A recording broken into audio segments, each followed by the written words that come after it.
Hello and welcome back to another video on legends and myths. Today I'll be telling you the story of the most well-known deity in Greek mythology, Hermes, the messenger of the gods. Hermes was one of the 12 Olympians and the god who watched over messengers and heralds. He was also connected with travelers, thieves, shepherds, and mystery cults. It was Hermes who conveyed the souls of the dead to the underworld. As herald and messenger of the gods, Hermes delivered the news, advice, and commands that maintained order and sustained the gods' fragile relationships. In Greek myths, Hermes was usually presented as a mischievous but benign figure, an intermediary between mortals and the gods who ruled them. He was usually represented as a beardless youth wearing a cap and winged sandals. He sometimes carried additional attributes, such as his special snake-entwined staff, the caduceus. Hermes was the son of Zeus, the supreme god of the Greek pantheon, and Maia, a daughter of Atlas.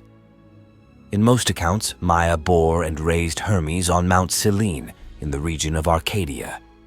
Growing faster than his mother could have anticipated, the young godchild crept from his mother's embrace and crawled away on the first night after his birth. As he ventured forth into the darkness, he stopped at the pastures of Thessaly, where his half-brother Apollo, god of sun and light, kept his herds of cattle. In an early showcase of the mischievous behavior that would come to define him, Hermes made off with the cattle. When Apollo discovered the theft and tracked Hermes down, the newborn god tried to play the part of an innocent baby. But Apollo was not fooled. When Hermes continued to deny his crime, Apollo appealed to Zeus, who often arbitrated feuds among the gods.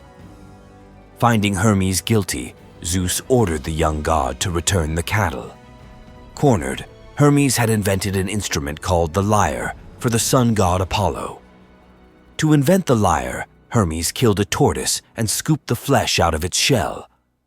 Then, honoring the Pleiades, he stretched 7 strings of sheep gut over the empty shell. Once he found out who had stolen his cattle, Apollo was so angry at Hermes that bad things might have happened if Hermes hadn't appeased Apollo with a lyre, accompanied with a song. In exchange, Apollo forgave his little brother and swore to be his closest friend forevermore. Some say that as a token of this promise, Apollo gifted Hermes with the latter one's most emblematic object, the caduceus. The most roguish of all gods and goddesses, Hermes was a master of whispers and a teller of lies. His status among the other Olympian gods was a complex one.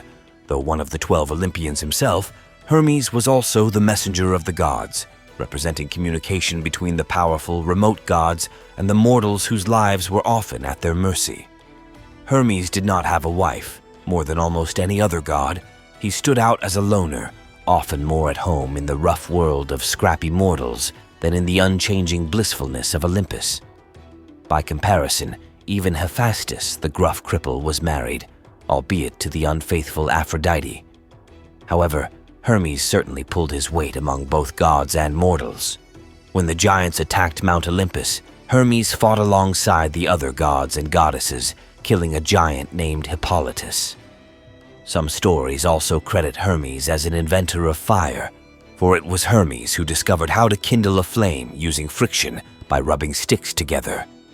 In other stories, Hermes lent a helping hand to various heroes, including Perseus and Hercules. Not all of Hermes' actions were benevolent, however. According to Hesiod, when all the gods imbued Pandora with their special gifts, Hermes contributed speech and deception. This ensured that Pandora would open Pandora's box and unleash all known evils upon the world of humans. Hermes always accomplished his heroic deeds with wit and guile, never brute strength. One famous myth featured Hermes rescuing Zeus's lover Io from the vengeful designs of Hera and the watchful gaze of Argus. Zeus had fallen for Io, a young mortal priestess of Hera, and in his lust came down from Olympus to ravish her. When Hera, the wife of Zeus, found out about the affair, she set out to find and punish Io. To obscure any evidence of his infidelity, Zeus transformed his young lover into a heifer and hid her among a herd of cattle.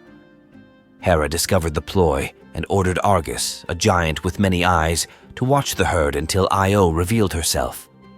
On the verge of being bested, Zeus appealed to Hermes for assistance. Flying into action, Hermes distracted Argus in most versions by lulling him to sleep.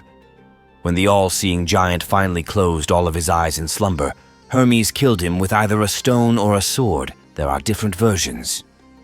The adventure resulted in Hermes earning the title Argifontes, meaning killer of Argus, an epithet that would come to be closely associated with the god.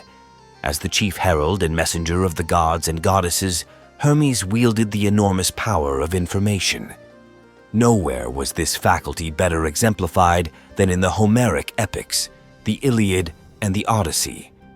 In the Iliad, Hermes was among the gods who generally backed the Greeks in their fight against the Trojans. His role in the conflict was largely unremarkable, save for an episode in which he guided King Priam of Troy to the body of his son Hector, helping him to safely retrieve it from the violent and dangerous Achilles. Hermes also had a role in the Odyssey, where he used the full measure of his cleverness to deliver Odysseus, his great-grandson, back into the loving embrace of his wife and son. Hermes first visited Odysseus on the island of Aiaia, where the hero of the Trojan War was being detained by Circe, an enchantress and mischief-maker who had turned Odysseus's crewmen into pigs. Hermes informed Odysseus of Circe's treachery and gave him a magical herb called moly that protected him from the sorceress's charms. Thanks to this valuable exchange, Odysseus was able to force Circe to restore his men to human form. Later in his travels, Odysseus again found himself detained, this time by the beautiful nymph Calypso on the island of Ogygia. Hermes came to his aid once more, this time delivering news from Zeus himself. The king of Olympus had ordered Calypso to release Odysseus so that he could continue on his journey home. Seeing she had no choice in the matter, Calypso relented and released Odysseus and his crew.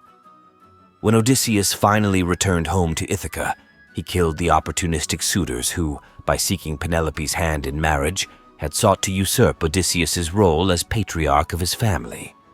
Fittingly, it was Hermes who conveyed their unworthy souls to the underworld. Festivals of Hermes were usually called Hermaea and were often held annually in honor of him, notably at Phenios at the foot of Mount Selene in Arcadia. Usually the Hermaea honored Hermes as patron of sport and gymnastics, often in conjunction with Hercules. Hermes's most important centers of worship were on Mount Selene in Arcadia, the place of his birth. According to Greek myth, the ancient temple of Hermes on Mount Selene was actually built by Lycaon, one of the first kings of Arcadia, who was transformed into a wolf for his hubris. Hermes also had temples and sanctuaries in other major cities, such as Athens, Sparta, and Thebes. As a god, Hermes was primarily associated with 4 domains: 1. Messengers and heralds; 2. Boundaries, travel and commerce; 3. Shepherds; and 4. The mysteries. In these capacities, Hermes presided over many areas of human life. As the messenger of the gods, Hermes broadly represented communication and was invoked as the patron and protector of heralds and diplomats. Hermes's association with boundaries was also very broad. He was the god not only of travelers, but also merchants, thieves, and even the passage from life to death. Thanks for watching. I hope you enjoyed the video. Please make sure to like, share, and subscribe for more videos like this to come. Be sure to let me know what other deities you would like for me to make a video on next. Take care, and I'll see you in the next myth.